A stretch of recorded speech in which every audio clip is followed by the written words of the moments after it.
Hello, everybody. Welcome to this episode of Beware the Board, a horror podcast. We watch a different horror movie every single week. I'm Bob. I'm Ben. Hey, Ben. Hello. Man, we really flipped, huh? What do you mean? Right before this, you were real up and chipper, and now you're all down in the dumps. It seems. Oh, yeah. I'm just tired. Are you? Yeah. No, that sucks. I've been up since like 10 a.m. yesterday. Wow. Nothing new. Nothing new. Still Same shit, sucks. different day. It's not like a normal thing. It's normal for me, but it's not like Normal for great. human beings. Yeah. Yeah. Okay, well, you guys know the deal, I'd hope, because you've been here for 8 episodes, and this is episode 9. What does that mean we're watching, Bob? Friday the 13th, part 9. No. Oh. We're in fact watching Jason Goes to Hell, the final Friday. That's what this one's called? That is what this one's called. Not part 9. Jason Goes to Hell, the final Friday. What? How? In fact, it's Jason Goes to Hell, the final Friday. Is this because of the dumb shit that happened at the end of 8 and they didn't know what to do? No. In fact, if you're wondering about the dumb shit that happened at the end of 8, their response to that is, just ignore it. None of that happened. Oh, great. Wait, does that mean 8's non-canon? No, I think it's still canon. It's just no one cares about it. Okay, I'm fine with that. I hated that movie. That's fair. I think most people do. It was so disappointing. It was the worst performing of any of the Friday films. Well, because 7 was so okay. Like, 7 had its moments. And 8 was just like, what is a garbage fire? Yeah. It was no 5. No 5 that you didn't like. 5 was really bad. Man. You know what? I'm cool with this. Jason in a new environment, a la hell. Sure. He went to Manhattan, now we're going to hell. Do you think he's gonna be in hell the whole movie, Bob? He's going to be in hell for some of it. So, It's called Jason Goes to Hell. Oh my god, why do they keep doing this? They call the last one Jason Takes Manhattan. well, no, you forgot the whole name. It's Jason Goes to Hell, the final Friday. This is the end of the series. It's not. Like, he goes to hell as in he's getting the boot, because it's the last one. I was kind of excited. I Now don't I know have no why. steam. You interpreted that in the most literal way possible. Yeah, it's called Jason Goes to Hell. He's not going to hell. Why not? I was hoping for like a God of War situation like Kratos. He gets sent to hell and has to climb his way back up because that's kind of awesome. That'd be too cool for the 9th movie in this franchise. God damn it. God damn it. All right. You ready to talk about it, though? I guess. All right. Came out in 1993. Wow. Is this our first one in the 90s? Fully? I believe so, because the last one was 1989. Holy shit. That's crazy. Maybe they'll actually catch up with their timeline. They're not yet. Nope. We'll see. No. All right. Description. Can you believe it's finally over? It's not over. Again? It's not over. Well, actually, It's over well, again. no, because Jason X is Jason. So it's no like weird, because like 12 is the remake, so that's like a different timeline, probably more than likely. 11 is something. Okay, so I think we've talked about this before, but the Friday timeline is not as succinct as other franchises. No, But yeah, no, it's over. maybe this will Again. actually be the last one. All right, it's an hour and 27 minutes long. Oh, it's actually It's kind of rated short. R. This is the last one. There's no movies after this. It's finally over. I don't believe you. Again. All right, review scores. IMDb gave it a 4.1 out of 10. Meh. Tomato meter, 16%. Oh, Audience score, 24%. okay, man. It actually has a lower audience score than Jason Takes Manhattan. That's crazy to me. There's no way I hate this movie as much And as I hated that A one. lower IMDb score. I believe it does have a higher tomato meter, though. Yes, it does. It's higher by 5%. There's no way this movie is going to disappoint me as much as Jason Takes Manhattan. There's no way. Bob, you have a tendency of speaking very, very early on in our reviews of these films. Because I feel like every time we hit the bottom, the floor falls out from under me somehow. And just getting really, really cocky and confident about things that you have no, like, basis of. Yeah. You're just like, yeah, Yeah. there's no way. This No is way. the bottom. There's no way it could get worse. It's like I'm down there on the bottom of the seafloor, like scraping up dust. Yeah, but see, what you don't understand is it's like a semi-permeable layer, and you can actually dive beneath it because there's a temperature gap. I don't want And then to. once you dive beneath that fake bottom, you open up into this wholly undiscovered world with giant sharks and squids. Okay. That sounds horrible. Man, are we there yet? No. Because, oh, fuck. It can't get much worse. All right. The movie has 0 wins, but it does have 5 nominations for awards, so that's kind of cool, I guess. Are they all for, like, worst movie of the year? No, some of them were for actors and stuff. Oh, that's actually kind of cool. They were nominations, though, so they didn't win. But I mean, it's still nice. it's better than just, like, DVD feature. Yeah. Notable actors. John D. LeMay as Stephen Freeman, played Ryan Dallion from Friday the 13th, the series. He was on 54 episodes from 1987 to 1989. I did not know that existed. What, Friday the 13th, the series? No. Completely unrelated. Oh. Yeah. That's why I didn't know. Yeah. What the fuck? You're gonna bait me like that with the first one? I'm not baiting you. Yes, you are. It's an actual TV show that was on for a while. I mean, I think it might have been vaguely associated, but it didn't have Jason in it or anything. I think the premise was these guys own a like an antique shop, and they buy like cursed items from people. Okay. That's actually, that's an okay premise. Carrie Keegan as Jessica Kimball. She played Jill Reeves in Mind Games. Stephen Williams as Creighton Duke. He played Trooper Mount in The Blues Brothers, or people might know him here on this show as Leroy Hanlon in It. He's the grandfather. In the 2017 It. Oh, okay. Have you seen that movie? Yes, I've seen both Do you of know the them. grandpa with the bolt gun? Yeah. Yeah. Okay. Stephen Culp as Robert Campbell. He played Robert F. Kennedy in 13 Days. Erin Gray as Diana Kimball. She played Colonel Wilma Deering in Buck Rogers in the 25th Century, the movie. Rusty Schwimmer as Joey B. Played Irene Big Red Johnson in The Perfect Storm. Richard Gant as Coroner. Played Preacher in Norbit. Bad movie, but I figured you'd know him. No, I don't actually know that. You've never seen Norbit? Mm-mm. It's a Eddie Murphy movie. Oh, yeah. I think it's Eddie Murphy. Is it Eddie Murphy? I don't know. Yeah, Eddie Murphy. He very specifically plays a bunch of characters in that film. In the very Eddie Murphy style when he makes a movie and it's just every character. He's not every character. He's a lot of the characters in some of his films. He is maybe a couple characters in that film. Maybe a couple. Okay. He's Norbit, Rasputa, and Mr. Wong. I don't think he should. Oh, never mind. Assume that's from. When is that movie from? 2007. Wow, that's a lot later than I thought it would be. Let's just say it may have some similar issues to White Girls Yep. and Call It a Day. Mm-hmm. Anyways. I'm not gonna touch it. You can touch it if you want. Leslie Jordan as Shelby. They played Mr. Blackley in The Help. Billy Green Bush as Sheriff Landis. Played Jay Brown in Critters. Oh, I want to watch that. Kip Marcus as Randy. Played Ward Kip Cleaver from the new Leave It to Beaver. He was on 100 episodes from 1984 to 1989. Andrew Block as Josh. They played Captain Dan Holland in Hard to Kill.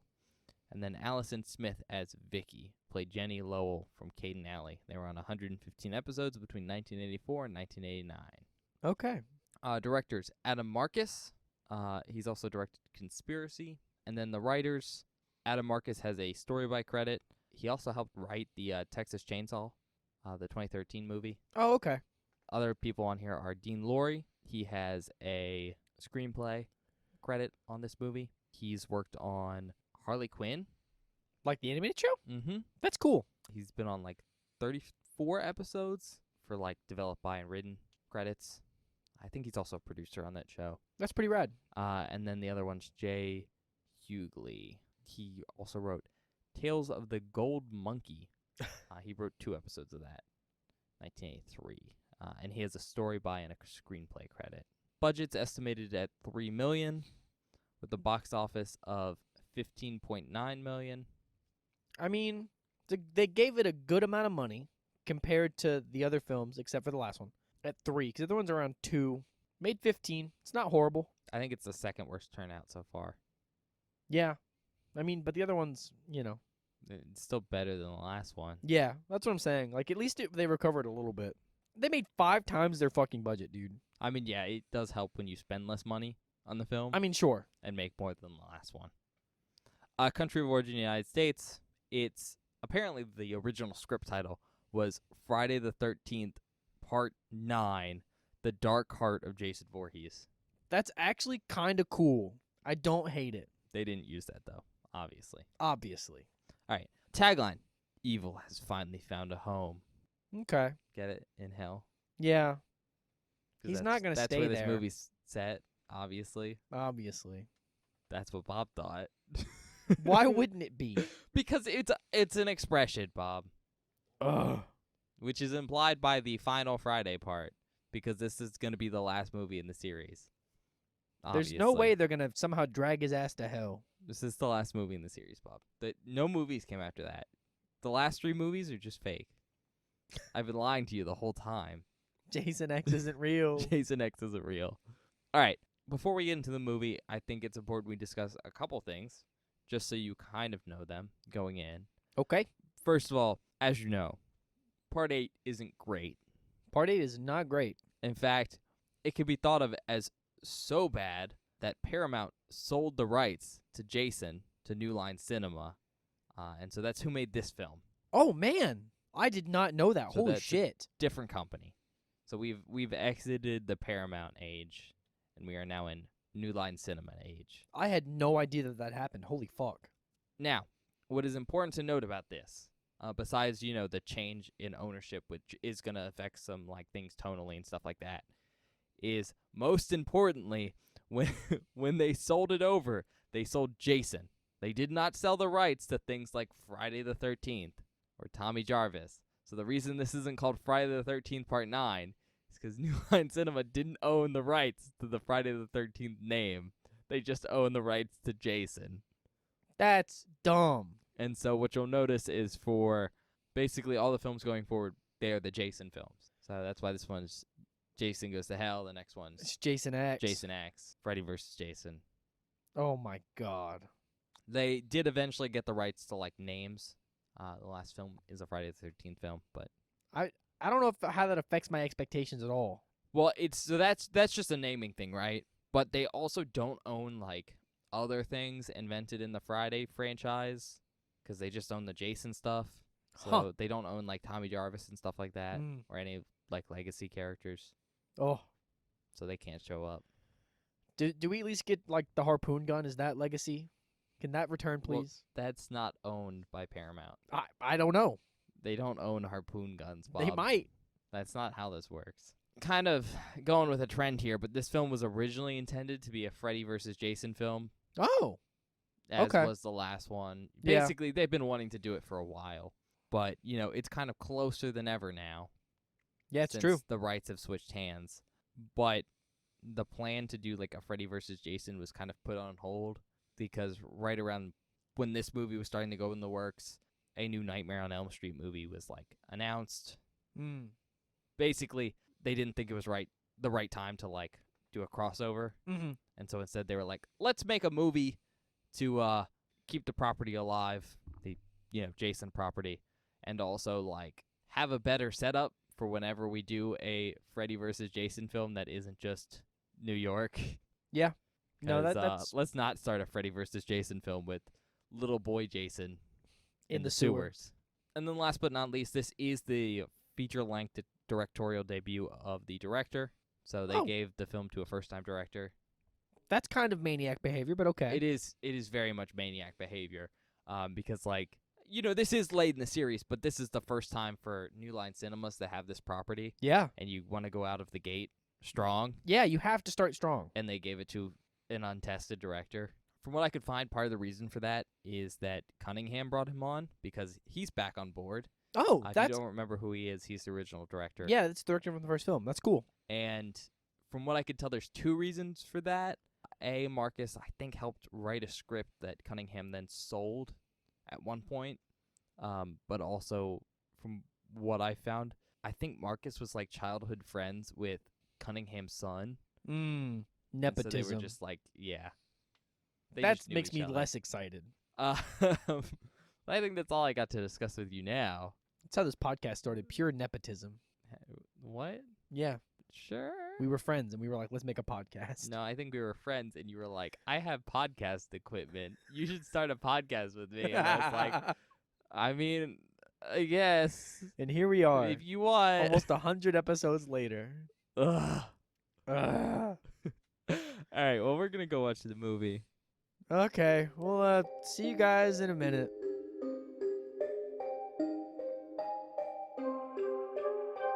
Hi, everybody. Welcome back. We just finished watching Jason Goes to Hell, the final Friday? Yep. Okay. I just wanted to call it Friday the 13th, Part 9. Nope. But that's not what it's called. You can't call it that for legal reasons. Call it whatever I want. For legal reasons. They're not going to sue me. For legal reasons. Just either call it Jason Goes to Hell or the Final Friday. Whichever one annoys you less. They both suck. Just like this movie. Yeah, so Bob didn't like it if you couldn't tell. Okay, hold on. I think that's in A simplification. Simplification of how I feel about this film, because there are some moments where I had a change of heart, but then there were other moments where I wanted to blow my brains out. All right, so look, I'm gonna give you a brief description, real quick, and then we'll actually talk about the movie. But before I can do either of those, I'm just gonna give a straight up spoiler warning here, because to talk about this film in any way, we basically have to spoil the whole film. Yeah. So there's not going to be like a spoiler section on this episode. The whole episode from this point on is the spoiler section. So if you want to watch this movie without spoilers, you just have to go watch it now. So sorry, but I'm just going to go ahead and give that little description. So how this film starts off is kind of in the most stereotypical Friday the 13th way possible, with a lady getting naked. Yeah. And then Jason appears. He sensed it. And so she starts running away from him and her magical bath towel that doesn't fall off, even as she slides over cars and stumbles through the woods. Yep. And she makes it to a clearing, and Jason's right behind her. And then a bunch of floodlights come on out of nowhere, because apparently they were perfectly disguised the whole time. And like 40 billion FBI agents pour out of the trees and just start blasting Jason. And then they blow him up with a cruise missile. Yep. And so Jason's dead in the first, 5 minutes. That cold open's long as balls. Yes. But Jason's only on screen for probably less than 2 or 3 minutes. Yeah. Then he and dies. Then he dies. And Jason's dead for like basically the rest of the movie. Because in this movie, they made the, I'm going to use the word brave choice, to have Jason just be dudes Yeah. that are being possessed by the spirit of Jason. Mm-hmm. A very, very interesting choice. Yeah. And the whole plot here is that not Jason is trying to hunt down one of his relatives because, surprise, Jason actually had a half-sister. Is it half sister? I assumed it was full sister. Or full sister. They just say sister. Jason had a sister. Yeah. And possess the sister or the sister's kids. Or bodies, the sister's kids. so that he can be reborn back into his actual body. Yeah. Because, like, these mortal coils cannot withstand him. And it's up to Steven to stop him. That's the plot. If we don't sound super excited about it, it's because it was something. But I made this point now that we've discussed what this movie's about. And look, it has some good moments. It has some really bad moments. the good moments in this film, and we'll just say it right now because it's very simple, the gore. There's so much. That's basically it. Because it's less about Jason being a sneaky man because he's just body hopping, so he doesn't give a fuck. He just, like, murks so many fucking people. And not all of the deaths are super creative, but they're all bloody and gross and fun. Basically, the best way to understand it is you actually get to see the deaths this time because they weren't super cut off. Yeah. basically you get to see what would have been on the special features, but just actually in the movie, Yeah, and it's great. which is kind of nice. Less hoops to jump through for once. Yeah. But aside from that, because, like, look, the obvious issue with this film is basically Jason's not in it. Yeah. I mean, like we said, he's on screen for, like, 2 minutes at the beginning of the film. Then he's dead. And then we don't see him again until the very, climax of the film. Yeah. And not to give too much away, but I think he's on screen less than he was in the beginning. Mm-hmm. So it's kind of rough there. 'Cause Yeah. I really don't care about possessed Jason. No, you don't really give a shit, right? Because it's just like, It's just basically a super strong zombie dude. yeah, who's unkillable, basically. Yep. It's kind of whatever. And that's just kind of my thoughts on the whole movie. Yeah, I said this to Ben during the film, and it's something that I'll say again now. This could have been a very cool Friday the 13th film if they had just. You only say that because of the gore. Yes, I do actually. You're right about that, to be honest. And, like, I again, I think it's one of those things where, like, I don't think you should give the film so much positives because of that one thing, because that's something where you haven't been able to see in other films what the gore was supposed to be like, and therefore to say this one's, like, so much better because of it feels kind of cheap. I mean, I'm just. Because it was good, don't get me wrong, but, like, it's not like the other film's fault they were cut more than this one. This one kind of just lucked out. It's not, but I haven't seen the other films with that stuff in them, so I don't have, like, a basis. That's fair, but you're kind of going like, this could have been great. I don't think so. You really don't think so? No, Even if they had just, like, not killed Jason in the first, like, 10 minutes. it would have been a completely different film. It just would have been a just different film. I mean, yeah. I don't know. It wouldn't have been this film, but something different. No, it just would have been a different film entirely. Because at the end of the day, this really isn't a Jason film. It's a No. mystical, magical, body hopping hoodoo bullshit film Yeah. that's just disguised as a Jason film. Legally speaking, it's not disguised as a Friday the 13th film either. Yeah. And I mean, I think that's kind of, again, like I said, the issue is, A, we don't get to see Jason. But there's also, like, a bunch of lore stuff that is dumped on you in this movie. I mean, the whole, like, magic background is kind of confusing. Yeah. They just dump a lot of stuff on you that doesn't seem consistent. Like, I think you said it. I don't know if this film takes place in the same universe as the rest of the films. I don't think it does. I mean, I don't think it does either. the Friday the 13th timeline has always been kind of loosey-goosey. I mean, even from the beginning. I mean, we're far enough in the series now, I feel confident enough to say that, obviously, Jason's straight up dead in the first movie. Yeah. Like, he's just not around, because for that movie to work, he just Has to be dead. has to be dead. And the second movie immediately disregards that. Yeah. So the timeline's always been kind of loose. But this one is just so Removed from that removed. timeline. Yeah, it's just not the same. Yeah. While we're on the topic of Jason and everything, I don't like the way he looks in this movie. Oh my god, he looks so... He doesn't look bad, and I don't want to like say he looks bad because No, yeah, the practical effects in this film throughout it are all great, Mhm. and that includes the Jason effects. Yeah. In fact, they are very, very detailed. yeah, they're really gross looking. cool. But the thing is that Jason has always kind of been overall just intimidating. Mm-hmm. Like, that's what you need to do with his appearance. And, you know, he has there's no good way to say this. He has the messed up face, Mm-hmm.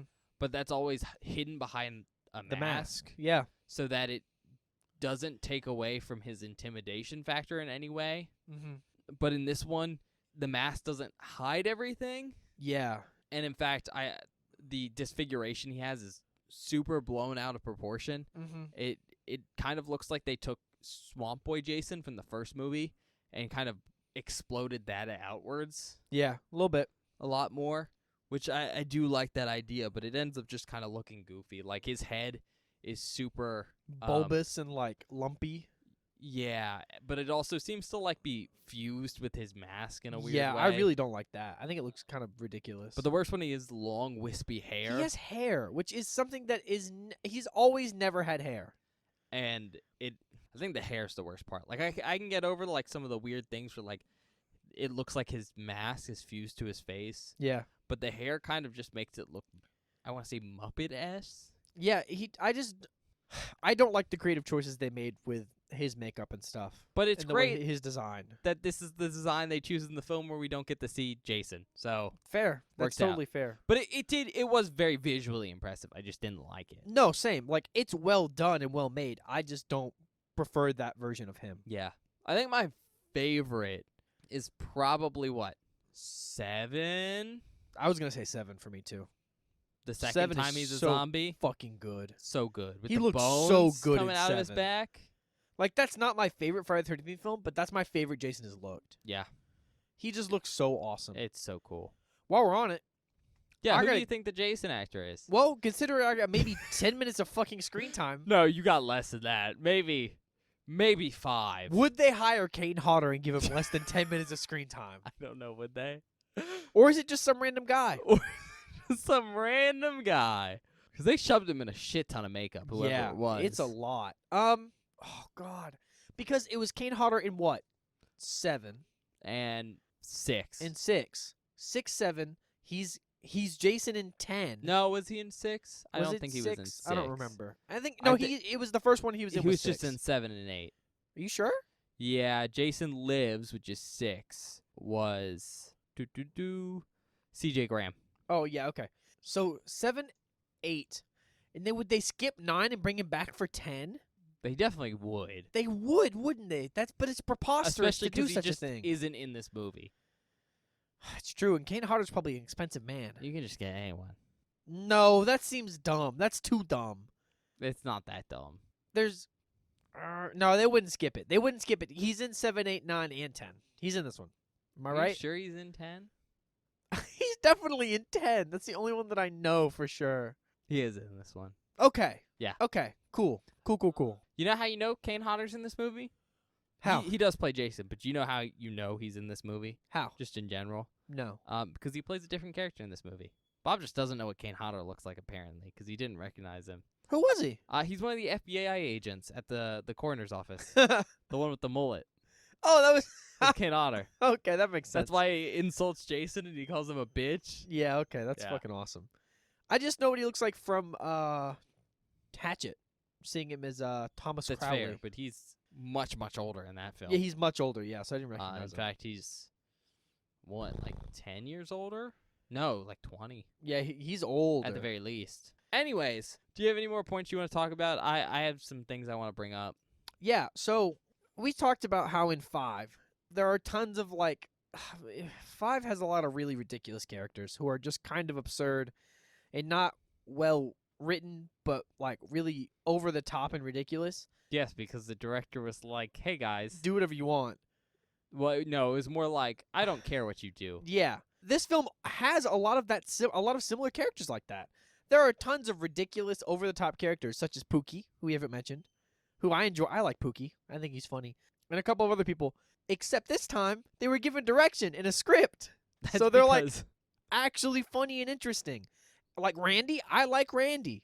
And the real reason for that is because these characters were actually written Yeah. and not just improv'd. Mm-hmm. So they feel a lot more, I don't know, like a part of the movie. Yeah, they feel a lot more not grounded because they're really just ridiculous. Some of them, but like they feel ingrained into the world in a certain way that 5 lacked, which I think is really great because it's like a highlight of the film. It really makes the film not be so boring because like Jesus Christ. Anytime there's not like fake Jason murdering somebody or real Jason murdering somebody, this film fucking drags So most of the movie. most of the movie. But when you get to see some of these funny, interesting characters, it really helps make it not be as horrible.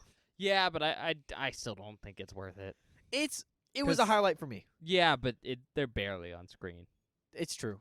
There could be more of them. In fact, I think the most goofiness we get is between Steven, who is like the de facto main character. Ugh. Bob didn't like Steven. Steven's fine. He had some weird characterization because he starts off as like the super wimpy kind of nerdy dude, Yeah. and then by the end he's the hyper competent action hero. And he's like doing some just absolutely ridiculous action hero stunts.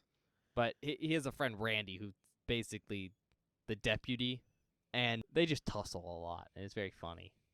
Like, I think my favorite line in this film, it's also probably the worst line in this whole film, is Randy's just like, Steven, get in the car. And, Steven's like, no.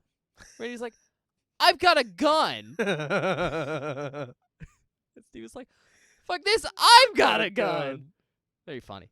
Anyways, I mean, there's some goofiness in the characterization and stuff, but it really isn't enough to carry the script in the same way I think 5's goofiness is. Yeah. No, I mean, that's 'Cause fair. Or 6. It's just toned down in a more realistic way. Yeah. I'm just trying to give this movie something, man. Because, like, Don't force yourself, bud. I'm not forcing it. I'm just trying to be, like, honest. You know what I mean? I guess. And that was a part of the movie that I actually enjoyed. I know. That's completely fair. Oh, we haven't even talked about, oh my God, what is his name? Why is my brain blanking? What is his name? The guy with the hat. Oh, Duke? Yep, there it is. What? Creighton Duke. Duke Creighton. No, Was it Creighton Duke? it's Creighton Duke. That's why I said Creighton Duke. Okay. We should talk about him because he's, like, around. Yeah. So, look, there's a couple important characters in this movie. Theoretically, one of them's Jessica, which is the sister of Jason, who's Diana. No, so her mom was a sister of Jason. So that's No, I think the sister of Jason's Diana. And then, no, her mom is Jason's sister. That's her daughter. And then that's what, you know what I mean? are you sure? Yes. Yes, because it's a whole thing. Cuz I thought that too, but it's explained that Diana's mom is Jason's sister and then Jessica's her daughter. And Nope, Diana Voorhees' sister. Are you sure? Yep, because it said in the movie. And also, I just Googled it. Okay, never mind. I thought I Yeah, missed- fucking stupid. Okay. Don't you disrespect me in my house ever again.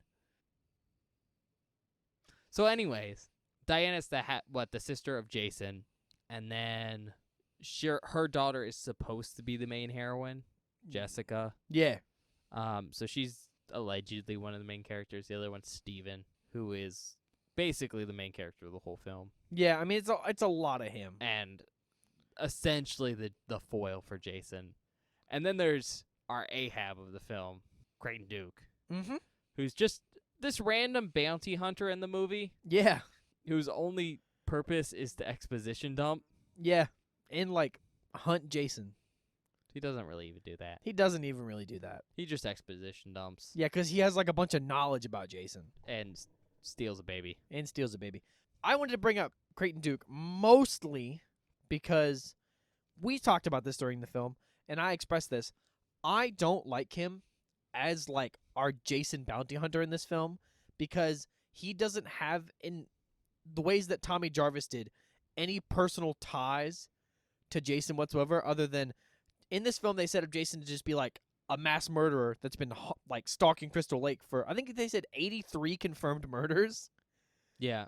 And Creighton Duke's whole motivation is, oh, he's murdering people. I catch murderers for a living. I'm gonna go do that.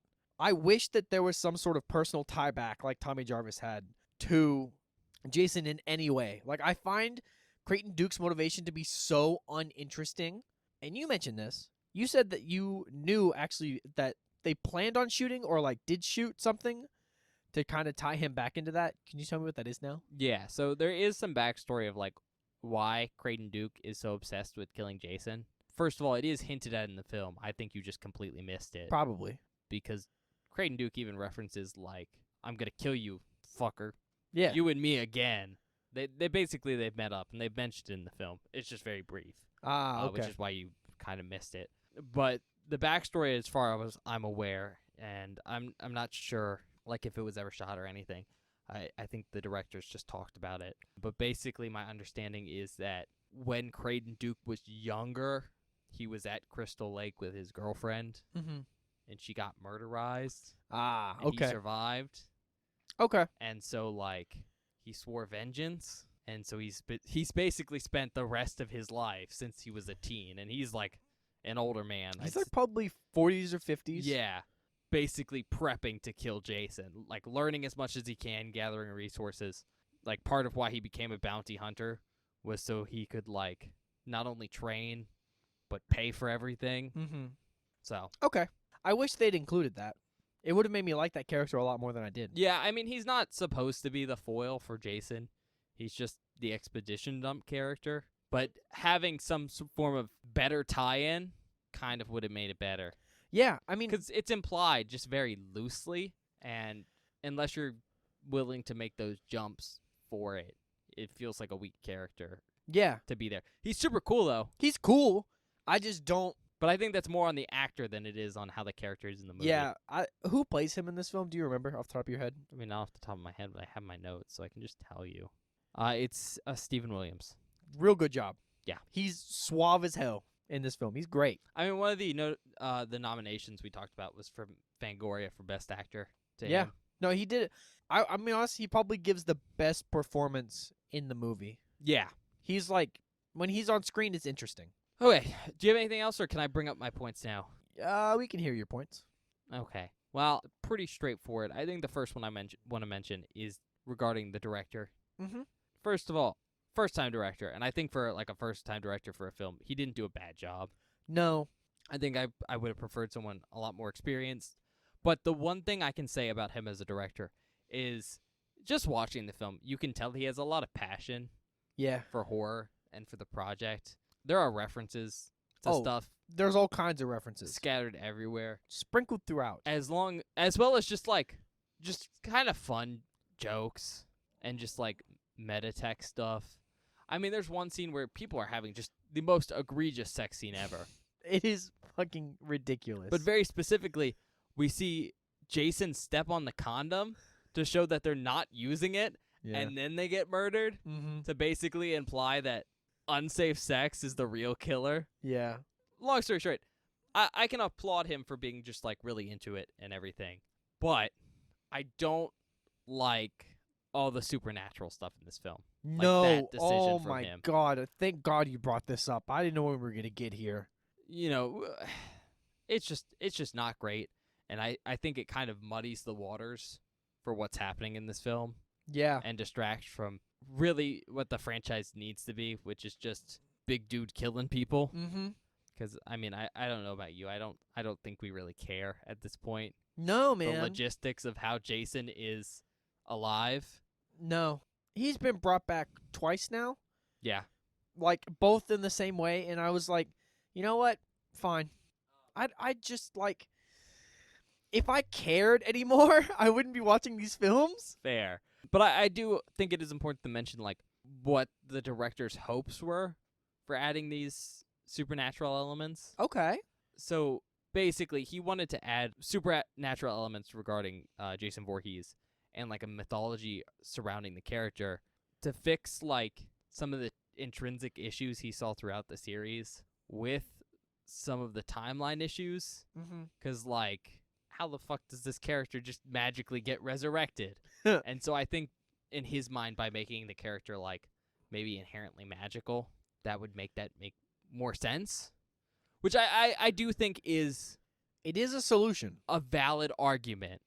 However, I do think it just kind of ended up muddling the waters a little bit too much. No, that's fair. Especially because, like, look, this is not a series that needs to make sense. I mean, No. what? Jason is basically a dead swamp boy that grew up into a giant hulking man only to be killed and then brought back as a zombie man? Yeah. This series doesn't need to make sense. Why not? I'm glad you tried. Yeah. Good on you for trying. Good on you for trying. But like, if you would have done this much earlier in the series, I could buy it. At this point, I don't fucking care. Exactly. Especially the real issue is not that you tried. It's that it just made everything more confusing. Introducing this whole sister character Yeah. and this whole you can only kill Jason. If you're a family member. Yeah. But it seems to be very specifically a Which- female member of the No, family. I don't think so. I don't. Well, think you it's have to be a specifically- female member of the family to let Jason come back through you. Yeah, but that's because it's rebirth. I don't know. I don't the know. fact that we don't know is the issue too. Well, also the issue is like it, and I get it because you have to introduce new stuff to solve these problems, but none of this is established in any of the other films. Like Jason doesn't have any family in Yeah. 1 through 8. Like In there's fact- no. It's very distinctly he doesn't have any family, and that's maybe part of why he's ramping. Maybe part of why he's pissed off. So it's just like throwing all this in 9 movies in just kind of feels. out of left field to try and solve problems that at this point in the series don't need to be solved because who cares? It's too late. Yeah, we've already gone off the deep end, man.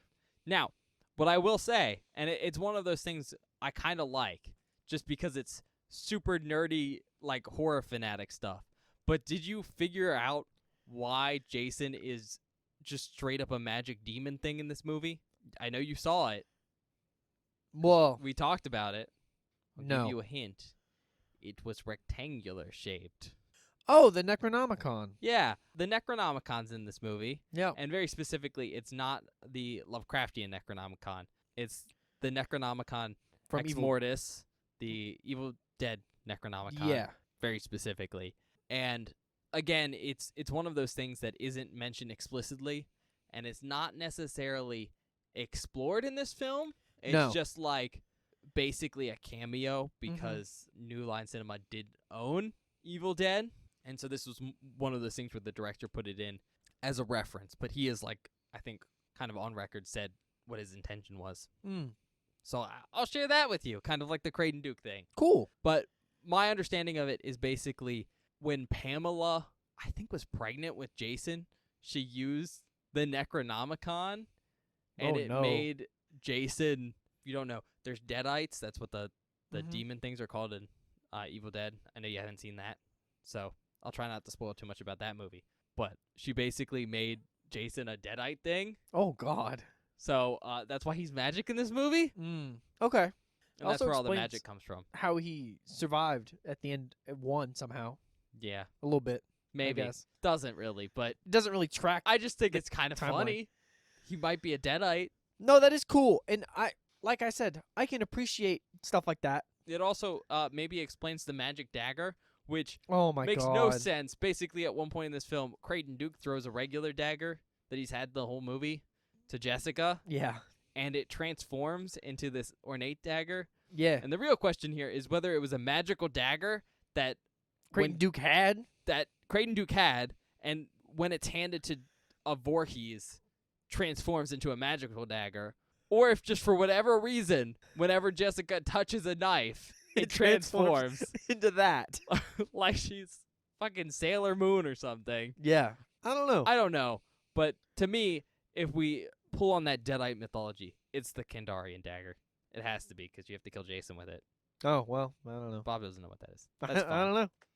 We'll watch Evil Dead eventually. We'll get there. All right, so that's kind of like the first thing I wanted to talk about because I think it was worth a discussion. No, that's really cool. And I appreciate that stuff. It's too late in the series.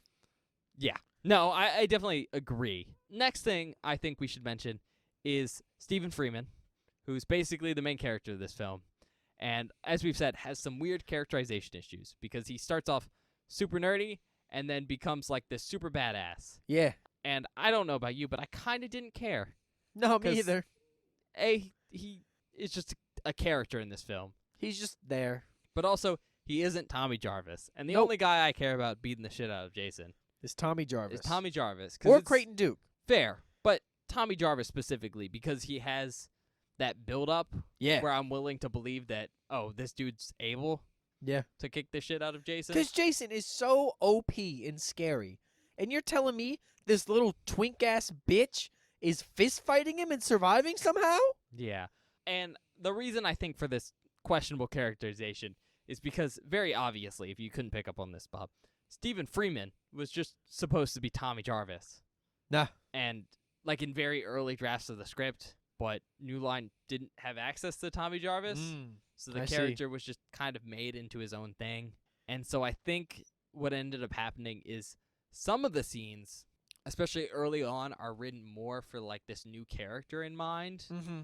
But later scenes in the movie where things are starting to be a little bit more action heavy and you have to have the character behave more actiony, Yeah. Steven's characterization veered more towards Tommy Jarvis than it did his own thing. No, that makes sense. So I just wanted to mention that because I think it kind of explains away a lot of issues there. It does. Doesn't make them better, but it helps. No, it doesn't. You know what? I just had this realization. There's a moment in this film, and it's like it's a flip where Steven goes from being some fucking dweeb to a badass. It's as soon as the man loses his glasses, almost Superman style versus Clark Kent.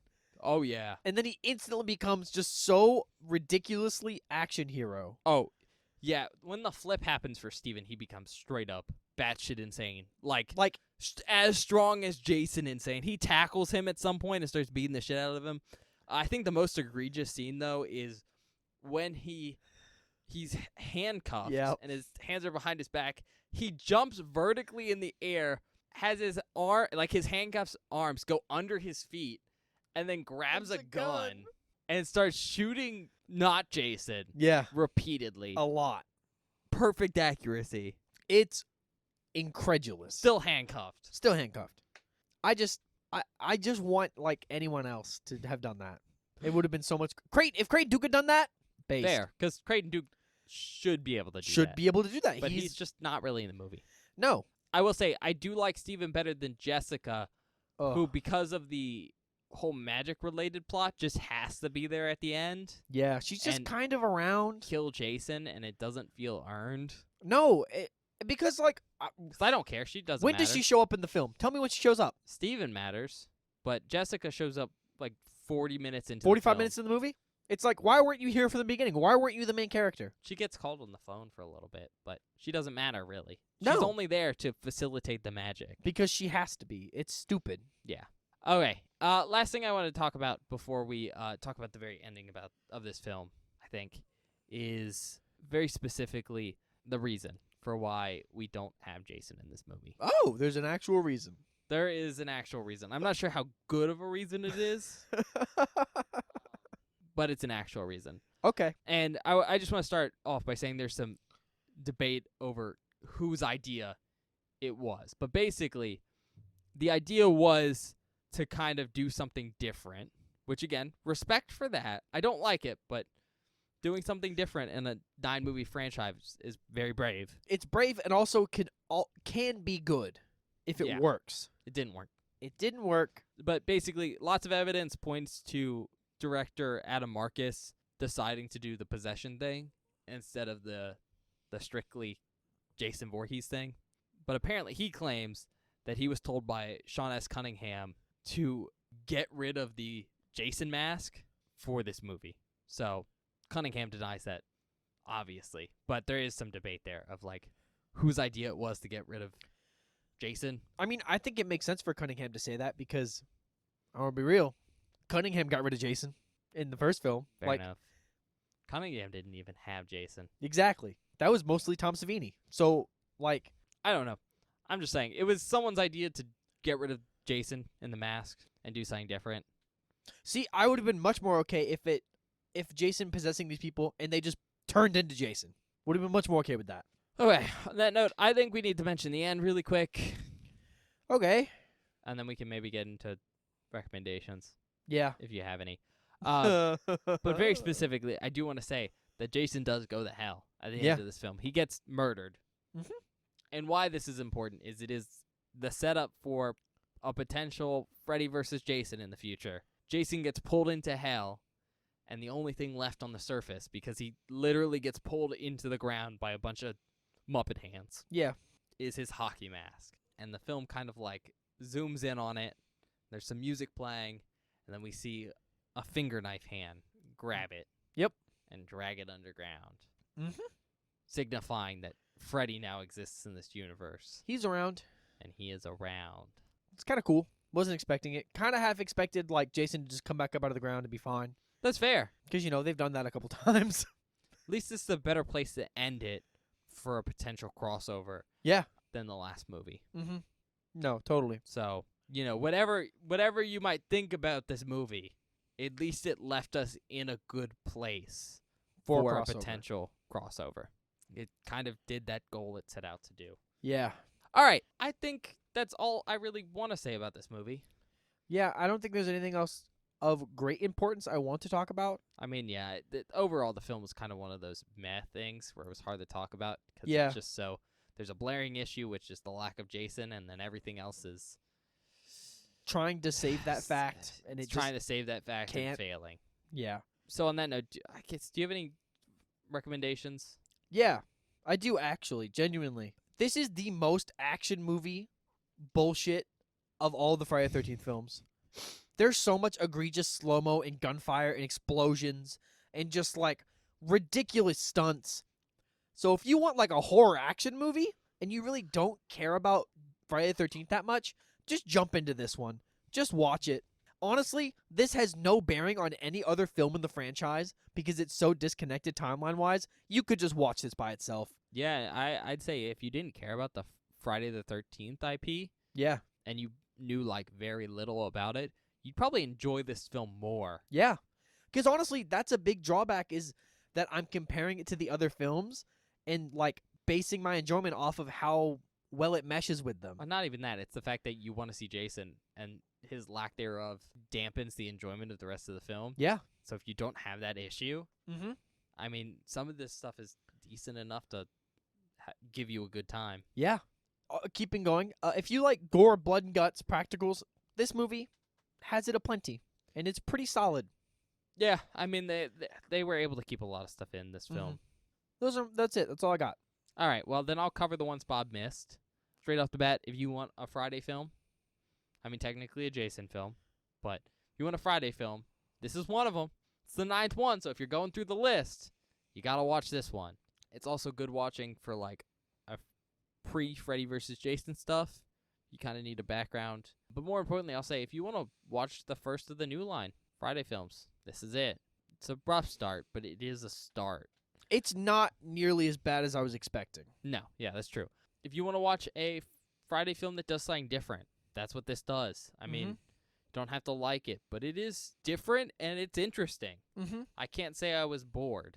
No. Well, I was at parts, but I wasn't bored because I've seen this before. Yeah, I wasn't bored because it's Jason slashing campers over and over again, like Yeah. I was in 5 or 3. Next up, if you want to see some like cool practical effects and body horror stuff, this film's got it. I mean, Yeah. the body hopping in of itself is pretty horrific because the reason Jason has to do it is because each body he possesses that isn't like a Voorhees body just kind of falls apart slowly. Yep. And it's gross. It's gross. But I think more than that, you kind of want to see a horror film that is kind of appreciative of the genre. Maybe not necessarily the source material completely, but at least of like the horror genre at large. I think this is a pretty good one, you know? Yeah. It throughout references stuff in the genre, and you can tell that the director's really passionate about that stuff.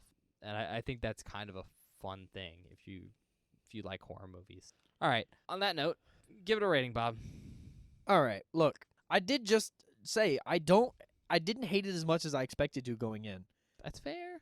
because Ben mentioned it, but there's so much body horror stuff that I wasn't expecting, so I thought that stuff was kind of cool.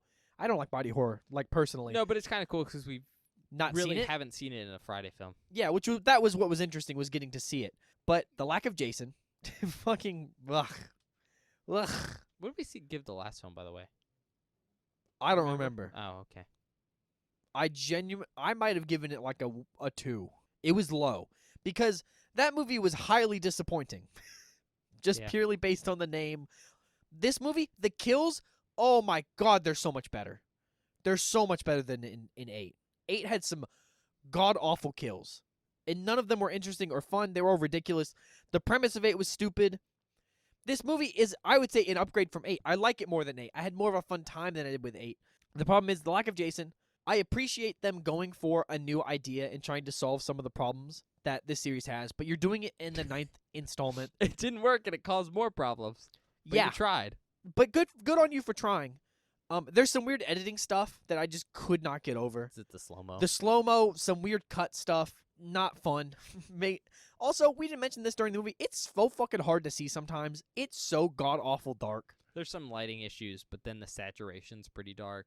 Yeah. So overall, the film just has some problems, but it has a couple of highlights. Like I mentioned, the ridiculous characters. Some of them are pretty memorable and pretty fun. Yeah, the 2 diner owners are great. Yeah, they're great. Pookie and I don't remember That's the other not one's his name. That's just what she calls him. That is what she calls him, but that's what I call him. That's fair. Randy, and then all the gore practical stuff is really fun. 2.5 because I don't think it succeeds at the premise, but I'll give it the extra half point from a 2 because of all the practical stuff and the characters. Okay. All right. Well, for me, I think the film does have some saving graces. I do like the gore and practical stuff. I think it's all really well done. I mean, we even talked about the fact that while I don't like the way Jason looks in this film, I can respect how well done it is. Mhm. I think some of the characters are really nice. I don't think the dialogue's always really great, But it's funny. but it can be funny. And I can tell some of the actors are giving it all in some of their goofier scenes, which is always great to see and is entertaining. And, well, I don't like the introduction of all this magic stuff. And I do think some of the plot points are not necessarily completely explained in a way that makes them seem fulfilling, like the Creighton Duke stuff Mm-hmm. or the Necronomicon stuff for, again, obvious reasons. I can respect the reasoning behind it and, the script and the director for trying. But at the end of the day, I think this film does have a really, really big problem. A, the script is, generally speaking, not the most well-written and concise. And so the whole thing kind of feels slow and meandering, like overall. Too much information, not enough stuff happens. But more importantly than that, the biggest flaw with this movie is the lack of Jason. And I know Jason as, like, an entity is in this film, but not Jason as, like, an identifiable character. And it's one of those things where, like, this hadn't been a Friday film, or I guess in this case, a Jason film, that would have been acceptable. But this is the 9th film in a franchise, and we've come to expect, this giant hockey mask wearing dude to be in this film Mhm. and to kill people. And so to not have that, especially in a film that has his name slapped on the title, It's literally the first word. is really, really, really disappointing. And so I think I'm going to have to give it a 2. Fair enough. Because, like, straight up, I'm not going to give it lower than a 2 because of all those good points I mentioned. I generally speaking, don't like this film. I can see its positive points, but I really don't like it. But I think those positive points do get the score up there and keep it above a 1 and get it into the 2-3 range. But I do have to take off, like, a point for the lack of Jason. Really, that's, I think, what's keeping it from getting a 2.5 or a 3. Or potentially higher, is just straight up because, like, you can't have a film called Jason Goes to Hell and just have Jason in it for definitely less than 10 minutes, but maybe less than 5. It's just, you can't do that. It doesn't work. Doesn't work. All right, on that note, I guess we're going to go to the outtakes, so we'll see you in a bit. Yeah, we'll see you guys in a minute.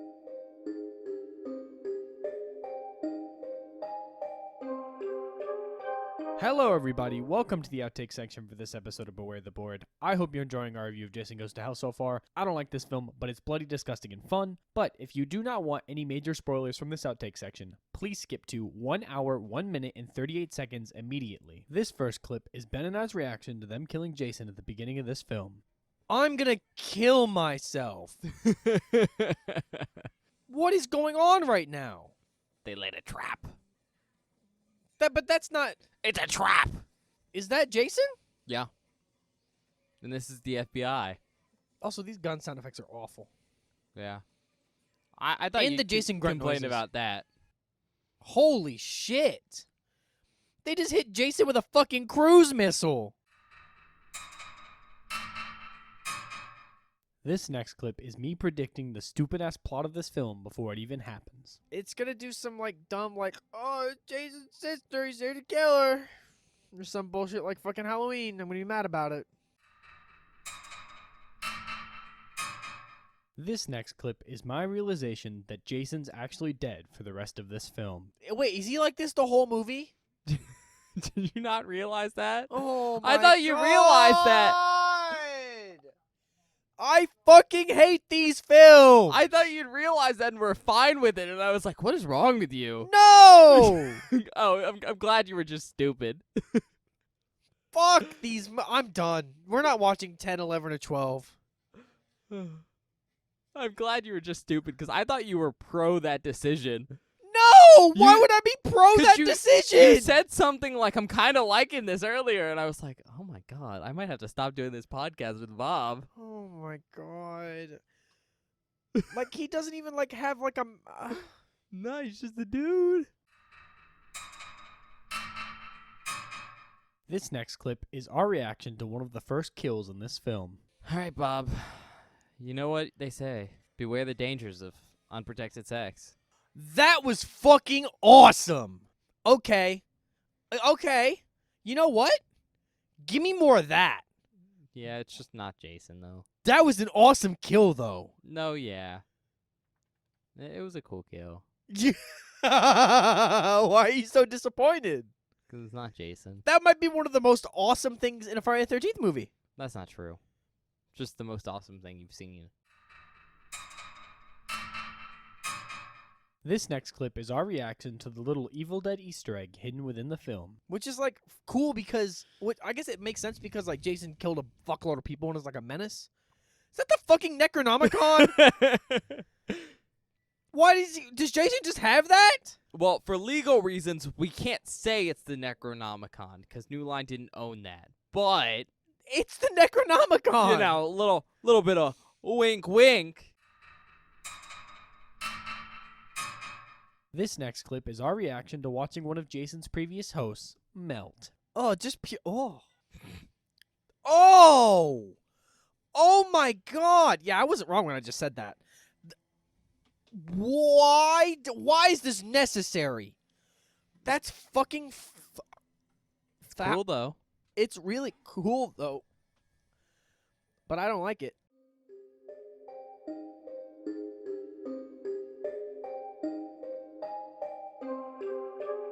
Hi everybody, welcome back. I hope you enjoyed the outtakes. You sound so much more excited now that we're ending this. This movie was not good. I did not like this film. Do we have any announcements, Ben? Well, this came out today. Part 10. Bob just got really excited. Comes out, when are we doing these? Wednesdays? Yeah. So look forward to Jason X on Wednesday. Man, that might be the most excited I've been for a film in a while. Fair enough. I mean, I think the last 3 films are probably going to be a pretty good time for you because Jason X, Freddy vs. Jason, Yeah. then the remake. Mm-hmm. So And 2 of those I've seen. 2 of those you've seen. Not in a long time. The last 2. Yeah. Not Jason X. I haven't seen Jason X. That's why it's exciting. Not that you remember either of those. A little bit. I've had you describe what you remember from those films, and I know someone gets their dick. Never mind. you remembered very little. In fact, you made up certain scenes in your mind, and I was like, that did not happen. Aside from that, normal Friday episodes. So otherwise, check us out wherever you get your podcasts. Spotify, Apple Podcasts, other places. We're also on YouTube, which is kind of nice because you can show us some support there, with your likes, your subscriptions. Heck, you can even yell at us in the comment section. That's kind of cool because it's one of the 2 places you can communicate with us at. The other one's at Beware the Board. That's the Twitter. You can go yell at Bob there. Don't yell at me. Tell him your secret backstory about how you're a never before heard of sibling of Jason Voorhees. It's. Oh my God. That made me so upset. Like Ben said, check us out on Twitter at Beware the Board. It's where I post updates about the show, information about the show. Basically, if there's anything you want to know about the show, it's on our Twitter. On Mondays, I post a spoiler post for that Friday's episode, which is basically a hidden movie cover that you can reveal so you can watch the movie before we do. So whenever you listen to the episodes, you don't get any spoilers. And whenever we're being really vague about stuff, you kind of know what we're talking about. Then on Friday, or whatever the episode goes up, I post a link to the episode with maybe an associated meme if there was something funny enough for Ben to make a meme about. So if you ever missed upload or want to know when something went up, there's always a link on our Twitter. Last thing, check us out on TikTok at Beware the Board and on YouTube Shorts. If you're into short form content and you like the show, I take old clips from old episodes and put them up there in short little bite-sized pieces for you to enjoy. I go through and I scrub old footage for new content. So if you're into that kind of thing, check us out at Beware the Board on TikTok and on YouTube Shorts. I think that's it, Ben. All right. Well, see you guys next time. See you next time.